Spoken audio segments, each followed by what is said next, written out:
Another overtime thriller, another big-time win, and an historic 5-0 road trip for the New York Rangers. You're Locked on the New York Rangers, your daily podcast on the New York Rangers. Part of the Locked On Podcast Network, your team every day. Welcome back, Blue Shirts fans, to episode number 929 of the Locked On New York Rangers podcast. I'm your host, John Chick. Just want to thank you guys, as always, for making Locked On New York Rangers your first listen every day. We are free and available on all platforms, including YouTube. And today's episode of Locked On New York Rangers is brought to you by FanDuel. Make every moment more. Right now, new customers can get $150 in bonus bets with any winning $5 moneyline bet. That's $150 if your team wins. Visit FanDuel.com/LockedOn to get started. And we are, of course, part of the Locked On Podcast Network, your team every day. So, Rangers concluding what can only be described as an absolutely fantastic road trip. They go 5-0, 10 points out of a possible 10. Really just feels awesome to say all those things out loud. And it's the first time in Ranger history that they've ever done this. There was a stat kind of floating around on social media earlier today. People kind of looking for, historical context on, what this means for the Rangers. Have they ever done anything like this, gone 5-0 or better than that on a road trip? And the answer is no. This is the first time in Ranger history that they have swept an entire road trip of 5 games or more. Of course, this one was exactly 5 games. Rangers hit the road and win all 5 games, including these last 2 in overtime, and also including the game that concluded just a short time ago here. Once again, the Rangers going to overtime for the second straight night. This time, they take down the Winnipeg Jets by a final score of 3-2. And Mika Zibanejad is your hero. The overtime game winner for Mika. Artemi Panarin with just an absolutely monster night. I mean, what else is new? He is just on fire to start the season. Had a hand in all 3 Ranger goals. And, it's not like the Jets were some pushover team and the Rangers were just going to go in there, walk all over them. They were a team that was kind of middle of the road last year, squeaked into the playoffs. But this year, 3-0-1 in their last 4 games coming into this one. They made a little bit of changes to their roster, added a couple of veteran players. But anyway you slice it, just an awesome win for the Rangers, awesome road trip as well. So I feel like we got to really kick off this episode by going to the big finish, the overtime period. Or to get a little more specific, we'll get to the overtime in just a second. We got to take a look at what happened at the very end of regulation. With 18 seconds left in the third period, we had Ryan Lindgren being called for a trip on what I felt was just an absolutely brutal call. I'm sorry. I don't know how else to put it other than that. I had a situation where Appleton was up the right side for the Jets into the Ranger zone. Lindgren's there with him. He's on his guy there. And Appleton basically just falls straight down to the ice. The referee put his arm up into the air, and Lindgren is called for tripping. Lindgren was beside himself. Laviolette was upset. Adam Fox was upset as well. But unfortunately, it is what it is. The penalty was called. You just have to deal with it. Lindgren heads to the penalty box, which is 18 seconds left in regulation. And I'm thinking here, and by the way, with Appleton, I don't think for a second that he dove on this. I think he just lost his balance, and the ref believed that it was a penalty against Lindgren. He calls it. Lindgren heads to the sin bin for 2 minutes. You got 18 seconds left in regulation here. So at this point, I'm basically just thinking, okay, let's just go ahead, at least kill these 18 seconds. Let's at least get the game into overtime. And that way, for sure that you're at least getting a point. And at that point, you also know bare minimum 9 out of 10 points available on this road trip are coming your way. Obviously, you'd still like to win the game and you haven't given up hope or anything like that. But man, let's just not let the Jets get a buzzer beater here, send the Rangers to what would be a tough loss. I mean, it'd still be a successful road trip, but losing at the end of regulation would have been difficult. But, the Jets, they win the faceoff at the end of regulation. Keandre Miller eventually comes up with a clutch clear, and off to overtime we go. And then the overtime, given that the Jets are on the power play, they start 4-on-3 for 1 minute and 42 seconds here. My prediction for overtime for the Rangers was Mika, Fox, and Miller. I thought those might be the 3 penalty killers. They instead go Mika, Miller, and Trouba, which is a completely fine selection as well. With Fox maybe hoping that they kill off the penalty and then he can be out there for, 4-on-4 or 3-on-3 the rest of the way. He had a little bit of a shaky overtime, did Adam Fox, but getting ahead of myself here, we got to start with the opening faceoff, really. Mika Zibanejad wins it. Jacob Trouba gets an immediate clear. Nice start to the overtime. Mika Zibanejad coming up clutch with a faceoff win. You've also got Connor taking a one-timer, fought off by Igor Shesterkin. Morrissey with a one-timer that was also stopped by Igor. At this point, there's 47 seconds left in the power play. The Rangers go with Bonino. He's on the ice. He's done this a few times. He'll be taking a face-off in the Rangers zone when the Rangers are shorthanded, and instead of trying to win it back, he actually pushes the puck forward and out of the zone. And in this case, basically all the way down the ice, into the Winnipeg zone. So crafty veteran maneuver by Bonino there. We've seen him go to that a couple of times, and a good time to break that out here. Big time clear for the Rangers. But he's out there with Miller and Trouba. We get a lot of passing from the Jets. Connor puts it off the side of the net. Jacob Trouba then clears, and the Rangers kill the penalty, which means we go 4-on-4 until the next whistle. Jets continue to get chances. Ehlers and Pionk both denied by Igor Shesterkin. Then Adam Fox has the puck. He's behind the Ranger net and just loses control of it, while bringing it up the ice. The Jets get the puck back. Fortunately, the Rangers, kind of held them without getting any great scoring opportunities here, but it took the Rangers to regain possession of the puck. And then Filipino had a shot deflect out of play with 1:29 left. So now you go to 3-on-3. And reportedly, that's something the Rangers were working on earlier that morning during their morning skate. Because a couple of things didn't go quite right in the previous game, the 3-on-3 overtime. The Rangers obviously still won that game, but made a couple of mistakes during 3-on-3s. So Rangers were practicing it this morning, and a chance to put that practice to good use, and that's ultimately what they do. As far as the game winner goes, you've got Panarin moving up the center of the ice into the Winnipeg zone. He was just onto the bench. He passes to his left to Mika Zibanejad. Mika buries a one-timer. Rangers win 3-2. Another back-and-forth seesaw game. Rangers had to, deal with some adversity, namely that penalty to Ryan Lindgren at the end of regulation there. But just awesome to see Artemi Panarin continue his white-hot start to the season. Mika Zibanejad has now scored a goal in 2 straight games after not scoring in any of the games before that. We knew it was only a matter of time with Mika Zibanejad. And something else that I noticed on this play, as Panarin is moving toward the net, you've got all 3 Jet defenders kind of gravitating toward Panarin a little bit, kind of moving toward him at least a little bit. And that's what happens when you're shooting more often, as Panarin has been shooting. So he draws the defenders to him. Mika's open on the left side. Panarin passes to his left. Mika takes care of the rest. He puts it in the net with just 25 seconds to go in the overtime. And we could have seen a shootout, and who knows what would have happened there. But happy to get the win in the overtime period, that is for sure. We're going to keep everything rolling. Got a whole bunch else to talk about, including Igor Shesterkin, Artemi Panarin, a whole bunch of other fun things as well. First, though, got to let everybody know that today's episode of Locked On New York Rangers is brought to you by FanDuel. Score early this NFL season with FanDuel, America's #1 sportsbook. Right now, new customers can get $150 in bonus bets with any winning $5 moneyline bet. That's $150 if your team wins. If you've been thinking about joining FanDuel, there is no better time than right now to get in on the action. The app is so easy to use. There's a wide range of betting options, including spreads, player props, over-unders, and much, much more. So visit FanDuel.com/LockedOn and kick off the NFL season. FanDuel, official partner of the NFL.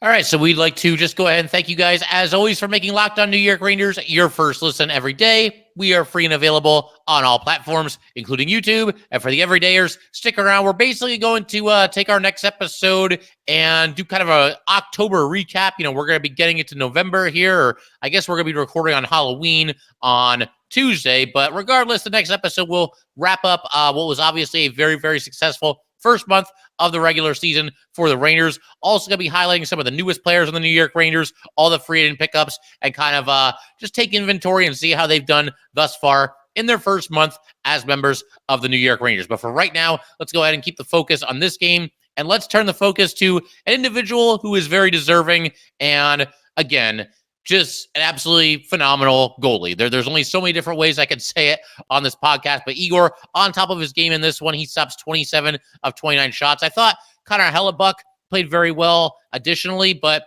overall, I thought maybe Igor was just a little bit better, and obviously that kind of showed in the final score. We already went through a couple of Igor's big-time clutch saves in overtime, and figure we might as well just kind of look at some highlights from other parts of this game. First period, Igor set the tone early. He faced a rush, made a tough save there. Later denied Ehlers in deep and held for a stoppage. Ehlers got him for a goal later in the game, and I thought he was maybe the most noticeable player on the Jets. But overall, Igor did a good job against him, kept him from like really going off and really having a monster night because, like I said, he was very noticeable. He stopped Ehlers a little bit later in the first period by getting his glove on the shot, deflecting it wide of the net. Then the second period, you've got Morrissey. He's left alone on the right side. You kind of see this developing, and the Jets eventually, they're making some good passes. They worked it over to Morrissey. He takes a shot from the right circle. We got Igor moving to his left to square it up, and hang on for a stoppage. That's another thing. Igor was very, very good at not allowing a ton of rebounds in this game, freezing the puck when he had to, and not a ton of second chance opportunities for the Jets. And that's something that the announcers mentioned as well. Joe Micheletti was talking about how the Rangers this season aren't allowing a lot of second chance opportunities for their opponents. No sooner did he mention that, the Jets took a shot from the blue line. Igor fought it off, and then the rebound was there, one of the few rebounds that Igor is allowed in this game. But Mika actually, he bodied his guy while he picked up the puck and kind of knocked him to the ice and prevented him from getting a second chance there, a rebound chance, a stuff-in try, whatever you want to call it. But yeah, again, the Rangers doing a nice job defending around both of their goalies so far this season. But again, take nothing away from what Igor did in this game. Third period, you got Kyle Connor in front on the doorstep and just an unreal save by Igor Shesterkin. This occurred late in the third period and right after the Rangers had tied it. So if this puck goes in, very good chance the Jets go on to win this game. Obviously, the Rangers would have had a chance to get the equalizer, but huge clutch save by Igor Shesterkin. He didn't really know where it was. It was one of those where he tried to kind of fall back on top of it. And a great play by Trouba here as well, because I'm not sure Igor ever really found the puck after he made the save. And Trouba got there into the crease, cleared it out of harm's way, and kept the game tied at that point. But, I alluded to this just a second ago. Igor's not only making great saves, he's making big-time clutch saves this season. It feels like the overtime periods, he's been at his best these last two games. He's making some big-time saves late in games. They're tied, or maybe the Rangers have a one-goal lead, whatever the case might be. But Igor, he'll make the highlight reel save, whether it's 5-0 or 1-0 or whatever the case might be. Igor, coming up clutch for the Rangers this season. And again, I thought it was a great goalie duel. Hats off to both of them in this game. But yeah, Igor, prevailed in a matchup of two of the better goalies in the league. And every single time this guy plays, it really is just kind of a joy to watch him go out there and handle his business. There was a play in the second period. I got to talk about this because I'm giving props to both goalies here. And again, Connor Hellebuyck was very, very good in this game, but I also felt like he got a little bit lucky in the second period. This was unreal. This puck did not go over the line. Basically, the Rangers put the puck at the net. There's a scramble in front of the Jets net. But the puck is basically rolling almost completely across the goal line. It was off of the right post and then sliding across the crease. And I'm thinking this puck's going to go in. And even if it doesn't, Mika's going to be there. He was crashing the net, and he's going to be able to put in this rebound. It never went into the net, though. Just a completely wild scramble. And Mika, tried to stuff it home, but his stick kind of got caught under Connor Hellebuyck's arm, and he couldn't finish it off. So Hellebuyck caught a break there. But that's just one of those plays. I absolutely had to mention it because just one of the, stranger, more unique plays that you'll see. And obviously, the Rangers coming very close to scoring what would have been an important goal there. Great scoring opportunities weren't always coming fast and furious in this game. So would have been nice to see the Rangers get one there. Unfortunately, the hockey god just did not rule in their favor in this instance. But I want to keep everything rolling in just a second. I want to shift our attention to Artemi Panarin, who, as we mentioned, absolutely on fire to start the season. The MVP of the Rangers. And honestly, without looking at the other stats from around the league right now, and without comparing him to, his peers and how important is this guy to this team and how important is that guy to that team, I got to believe, and again, it's very early, long way to go, but 1 month into the season, you can't tell me that there are too many candidates that are more deserving of MVP talk than Artemi Panarin. And again, long way to go. But if we're giving awards for just the first month of October, yeah, Artemi Panarin's got to be right in there in the conversation. That is for sure. Keep everything rolling in just a second and talk about the bread man. But first, we want to let everybody know that today's episode of Locked On New York Rangers is brought to you by Sleeper. A new NHL season brings all sorts of possibilities. Mika Zibanejad could score 50 goals. The New York Rangers could hoist the Stanley Cup. And you could win big by playing daily fantasy hockey on Sleeper, the official daily fantasy hockey app of the Locked On NHL Network. Sleeper is our number one choice for daily fantasy sports and especially daily fantasy hockey, because with Sleeper, you can win 100 times your cash in daily fantasy hockey contests. All you have to do is pick whether studs like Panarin or Mika or Kreider or Fox or Igor will record more or less than their sleeper projections for things like goals, assists, saves, plus minus, and more in a given game. To win 100 times your bet on Sleeper, you need to correctly predict the outcome of 8-player stats. You heard me, Ranger fans. You can win 100 times your money playing daily fantasy hockey with Sleeper, so start paying attention and nail your picks so you can start winning big. Use promo code LOCKEDONNHL, and you will get up to a $100 match on your first deposit. Terms and conditions apply. That's code LOCKEDONNHL. See Sleeper's terms of use for details and locational availability. All right, so Artemi Panarin, basically just absolutely unreal, unstoppable, uncontainable right now for the New York Rangers. Thus far this season, he's already got 15 points in 9 games. This is the longest point streak to start a season for any New York Ranger, 4th longest in team history. So he's already kind of climbing the ranks there. I'd love to see him I don't even know what the record is right now. I'm sure they'll reveal that if he continues to do this and keeps this point streak going and gets close to, the actual record. But yeah, 9-game point streak to start the season. And he's got 5 goals, which is second on the team only to Chris Kreider, and 10 assists, which is a team high. So Panarin just firing on all cylinders to start the season. And he had a hand in all 3 goals of this game. We already talked about his primary assist to Mika Zibanejad on the game winner in overtime. He also started the scoring in this game with a goal on a deflection in deep. You had Jacob Trouba setting a slap pass from the blue line to Panarin along the goal line there, and Panarin with a really nice redirection. Kreider, he gets a redirection a little bit later in this game, but he must be sharing some of his tricks to the trade with guys like, Artemi Panarin here. Adam Fox had a deflection goal in the last one. We've seen a couple of Rangers score that way so far this season. So it's nice to see other guys being able to do that as well. Panarin here, though, again, you kind of see this play developing a little bit. Once Trouba's played the puck toward the net and you saw Panarin there, you just had a feeling, as skilled as Panarin is, he was going to find a way to redirect this puck into the twine. Just one of those plays that had goal written all over it. It all started with Filipino applying some pressure on the forecheck. Rangers working around the perimeter, and then Trouba with the slap pass in deep to Panarin, and Panarin redirects at home. Keandre Miller also with a secondary assist on this play. He passed across the blue line to Trouba.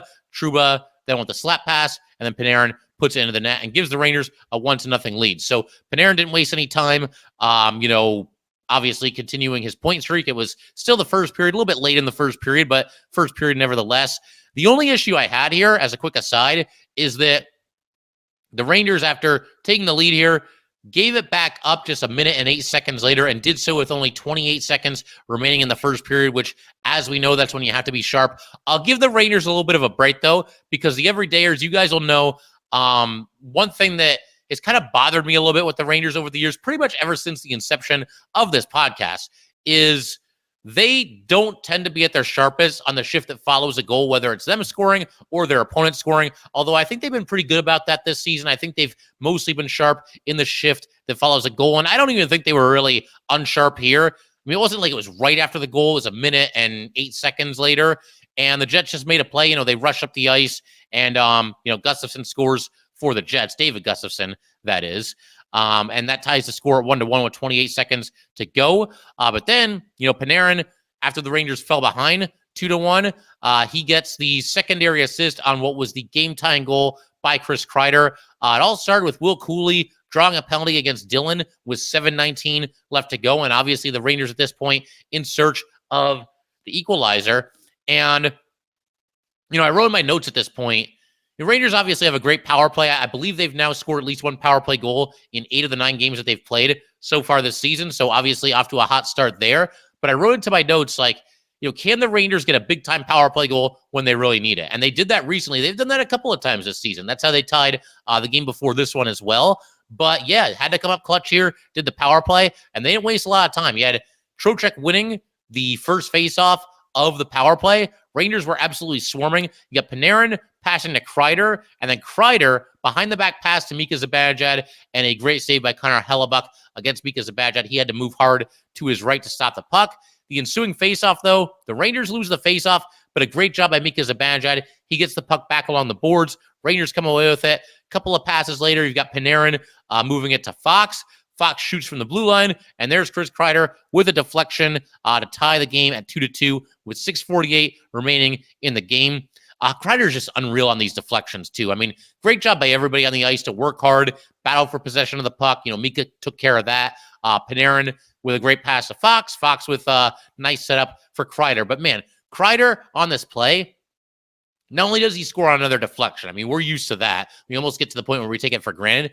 But he was basically like spinning to his right while this shot was on the way and still manages to get his stick on the puck, redirect it into the net. And very, very, very difficult save to make those in deep deflections. I don't know how you defend it. How do you stop Chris Kreider on plays like this? He's able to net the game tying goal there. And again, in the overtime period, getting back to Artemi Panarin there, we already covered that. He comes up with big time primary assist for Mika Zibanejad. As soon as he jumped onto the ice, he was moving up the center of the rink, drawing defenders toward him, passing over to Mika, setting up Mika, and letting him take care of the rest.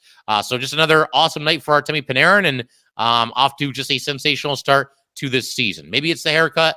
I guess you never know for sure. Hey, I mean, look, you got to feel a certain way out there. So if you got to wear your jersey a certain way or wear certain equipment the right way or get the right kind of haircut, whatever works, just stick with it. And obviously, whatever Panarin's doing this season, it's working, and he's off to a heck of a start. A couple other things I just wanted to mention here before we call it a day. Lafreniere and Kakko both had breakaway opportunities in the first period, and they both missed the net. Lafreniere made a great play in the neutral zone. He stole the puck, intercepted the pass, went in alone, but he put his shot wide. And then Kreider sprung Kakko on a breakaway. This is also in the first period, and Kakko misses the net with a backhand. So, the two young players, two guys we're kind of expecting more out of, and, they're both off to decent starts this season, and Lafreniere, especially with the 4 goals. But yeah, I mean, you get 2 breakaway opportunities in the first period, and you end up with 0 shots on goal. Now, I realize these guys are trying to pick certain parts of the net. It doesn't do any good to shoot the puck right into the goalie's chest. Obviously, that's not going to work. But yeah, you'd like to at least hit the net here. And Kakko on his, to be fair, the backhand shot didn't go wide by much. He wasn't too far away from scoring there. But yeah, you'd like to see them do a little bit better in a situation like that. It also kind of leads me into something that we're going to discuss in greater detail in a future episode. The Rangers, kind of similar to last year, not really getting a ton of secondary scoring thus far this season. And look, they're 7-2, off to a fantastic start. I won't put too much of a damper on anything. But the Rangers, like a lot of teams, I think, probably looking for some more offensive contributions from, the non-star players, some depth players, whether a defenseman gets involved or some of the bottom 6 forwards start helping out offensively. You hope that that's right around the corner. Eventually, the Rangers get some secondary scoring. And like I said, we'll take a closer look at that in a future episode. The other thing I wanted to mention here, very cool homecoming for Blake Wheeler in Winnipeg. He obviously spent a ton of time there. He's been with the Jets since the time that they were at the Atlanta Thrashers. He got to start the game with Trocheck and Cooley and got an ovation during a play stoppage. The Jets played a big video tribute to Blake Wheeler on the the screen there. Stick taps from both teams. Wheeler was getting a little bit choked up, a little bit teary-eyed. So obviously a very emotional moment. Apparently the video showed him with 6 sick kids in the hospital in Winnipeg. So, Blake Wheeler, just a good dude. And I'm sure that had to be cool for him. He had a luxury box of, all his family and friends there, enjoying the game, all wearing the Wheeler New York Ranger jerseys. Blake Wheeler's the franchise leader for the Jets, all-time stats in basically every category that matters. So had to be a cool moment for him. And we're keeping our fingers crossed that eventually Blake Wheeler, who's looked a little bit better recently, eventually, cracks the score sheet, gets the season on track. I'm sure he's going through a little bit of an adjustment right now. And as I've said in the past, let's wait until he gets that first point. Then we draw a line in the sand and we say, okay, this is when Blake Wheeler's season really begins. And again, the good news, whether it's Blake Wheeler or anybody else, this guy doesn't have as many goals as we thought, or this guy's doing this, or this guy's not quite up to par what we expect out of him. despite any issues with any player, doing this or doing that, the Rangers are off to a phenomenal start to the season. Once again, 7-2, and just concluding a 5-game road trip. So that's a nice thing. Anybody that might be lacking a little bit in one area or another, it's obviously not hurting the team. The Rangers are banking some points and just playing some excellent hockey. Once again, going 5-0 on the road trip. Definitely cause for celebration. And to kind of wrap up today's episode, I'll leave you guys with a stat here. The Rangers on this 5-game road trip, we know they were great. Think about this stat, though. In the 5 games, they allowed a grand total of only 7 goals. Now, obviously, Igor Shesterkin and Jonathan Quick both have a hand in that. They've both been fantastic. Big-time goaltending for the Rangers early in this season. But on top of that, as we mentioned earlier in today's episode, the Rangers are defending very, very well right now. They're very well structured defensively, just not giving up a ton of opportunities, not giving up really any second chance opportunities. It's rare to see that happen. Nobody's automatic, and it's going to happen from time to time. But man, the Rangers are defending well, and it's a lot of fun to see. Also, going to be very, very curious to see how the Rangers do at home against the Carolina Hurricanes on Thursday at 7 p.m. That's their next game. I try to stay away from cliches on here, but one that I think is somewhat true. When a team goes on a lengthy road trip and then comes home, that first game back can sometimes be a little bit of a clunker. It can sometimes be a little bit of a struggle for the team to really get going and really find its A game. And it's somewhat understandable. You're on this road trip and going from city to city and, battling on the road. And then you come home and maybe you just lose that edge just a little bit. But let's see how the Rangers do with this. I mean, very, very curious to see how they compete in this game. Obviously, the Canes, one of their bigger rivals, a team that continues to win a very difficult Metro Division season in and season out. And just can't wait to see how the Rangers handle this. Very much looking forward to the challenge of the Rangers, hopefully keeping everything rolling here. But that will do it for today. Once again, if you'd like to get in touch with this podcast, please send an email to lockedonnyrangers@gmail.com. Once again, that is lockedonnyrangers@gmail.com. Definitely give us a follow on Twitter as well at LO_NY_Rangers. Once again, that's at LO_NY_Rangers. And definitely subscribe to Locked On New York Rangers YouTube channel. Thanks again, guys. I will see you next time.